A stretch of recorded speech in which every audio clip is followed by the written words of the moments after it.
Alright. I know what you're all thinking. Oh my gosh, Ezekiel, you're glowing! And you would be right. And the reason for it is because I just finished my first semester at MIT.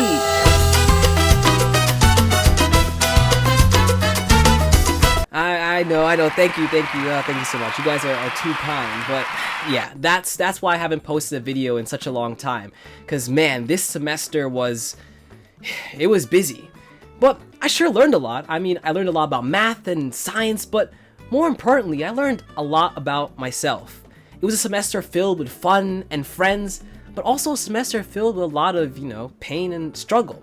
So, I thought, what better way to come back and make a video than take this perfect opportunity to exploit my struggles and talk about something I've known for a very, very long time. Ambition sucks! I know that sounds a bit weird. I mean, after all, ambition's one of the most attractive traits a person can have. But anyone who's ambitious to a fault will know that they're not always the greatest person to be around. I mean, I would know, because I could barely deal with myself this semester. But that kind of reminds me of this quote I'd heard in my 12th grade English class. It was in this paper about some weirdly named Australian bird. I forget it, but that's besides the point. I can't remember the exact wording of the quote, but it was something along the lines that there are 4 burners in life. The first burner is family, the second is friends, the third is health, and the fourth is work. And in order to be successful, you have to give up at least 1 or 2 to just be safe. And I've heard a lot of people try and contest this idea, saying that you can combine them together or you can figure out how to balance all 4, yada yada yada yada. But it's just simply not the case. Anyone who's ever tried to be the best at something will always find that they had to give something up in return. A deal with the devil. And really, isn't that just what life is? A series of choices, but more specifically, trade-offs. And these trade-offs become incredibly more apparent when you're by yourself for an extended period of time known as college. And this past semester, I've made a lot of choices. And when you're going through it all, everything just seems to rush by so quickly, and you just have to hope that your autopilot, your values, are working properly so that when you don't have time to think about making decisions, you make the right ones. And man, did that just make me more of myself, and I'm not sure if that's a good thing. At certain points, it kind of feels like you're drowning, and just like when you're drowning, your body resorts back to its most primal survival instincts. As the first semester of the year started to wind down, and I could finally reach the surface and catch my breath, all the decisions I had made just all began to pile up. I told myself that I'd come to school and I'd focus on making connections, talking to new people, creating new friendships. However, ambition's all I've ever known, and when my primal instincts decided to take over, they did what I know best. So there I was, sitting in my room on a rainy day with the lights off, my bathrobe on, and my computer burning a hole into my soul, studying for physics finals for hours and hours on end, asking myself, is this what you really want to be doing?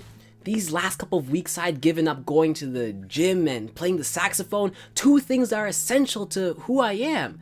And I know they said not to do that at orientation, but I couldn't leave my academics up to chance. So yes, I finished my first semester at MIT with flying colors, but man, did I suffer.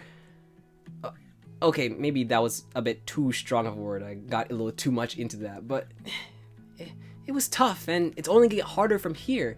And one of the only things that was helping me get through that is my undying ambition with a mission to be extraordinary. And one day that might not be enough. Maybe it would have been worth it to just get a couple of B's and C's and done more things, but I just couldn't bring myself to do that. Which brings me to my conclusion that ambition sucks. Well, I guess a certain sort of ambition. Some ambition is helpful, and without any, well, you know what? I think there's someone who can explain this a lot better than I can. You may have heard of him before. He goes by the name of Aristotle, and he had some pretty interesting thoughts on ambition. In the book Nicomachean Ethics, he discusses the idea of moral virtue, which is finding the middle between excess and deficiency, the golden mean. He treats ambition in the same way, where proper ambition, the mean between ambition and lack of ambition, to be the proper way to live, hence the name. He states that people who have too much ambition will find that ambition makes people wish to be loved rather than to love others. However, he also states that excellence is never an accident. It is always a result of high intention, sincere effort, and intelligent execution. It represents the wise choice of many alternatives. Choice, not chance, determines your destiny. Which means that too little ambition will leave your destiny up to choices made of little effort. And so it all comes down to something that life always comes down to: finding balance, which is just like those 4 burners. So what are these 4 burners and how can we use them to help balance our life?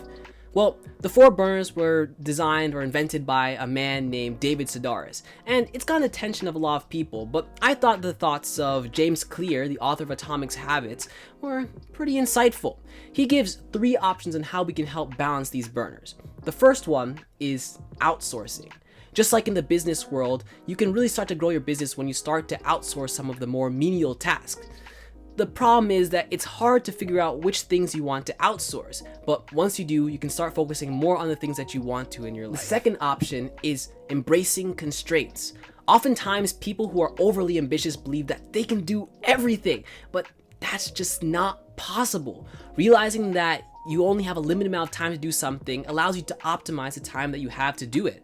Working on becoming more productive in everything you do will allow you to better work with the 4 burners. The third option is the seasons of life, and just like the name, the seasons, it changes just like the seasons. So rather than trying to do everything all at once, you allocate which ones you want to turn on and off. So maybe during one part of the year you turn off one thing, and during another part of the year you turn off another thing. So maybe during the school year you turn off family and friends, and during the holidays you turn off work.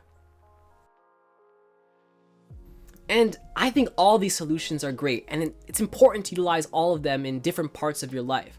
But I think the solution to this dilemma is actually a lot simpler and the key to all the ones above. And it's just simply to prioritize what is most important to you. And that's easier said than done. One has to know what type of life they want to live and believe that that set of priorities is best for them all the way down to their soul, because only then will they rely on that to be their foundation when things get hard. And for me, that's been my ambition in my work. Ambition's gotten me to where I am today, but maybe it's time for me to put my work burner on low and try something new. And that's a challenging task. It's scary to try something new, and it's terrifying to do it on your own. So for all of you out there watching this, whether you're going to college or starting a new job, I'm not saying to give up on ambition, and definitely do not give up on your aspirations. But what I am saying is to prioritize the things that are meaningful to you. One can be okay at juggling all 4 burners of life, but one cannot be great unless they're willing to make sacrifices, even if it's daunting. As Uncle Ben would say, with great power must also come great responsibility. And each and every one of us have the power to try and take our lives into our own hands. And with this in mind, we have the responsibility to choose how we want to live, because that has the power to change lives outside of our own. And so for this next semester, I encourage all of you, and frankly, myself, to think more about the person we want to be. And you might be surprised on the things that you can't live without. And you should make those things your priority. And that requires some good old ambition, because everything good in life requires some work. So yes, ambition sucks, but life with only 1 burner sucks a whole lot more. After all, who would want a defective stove?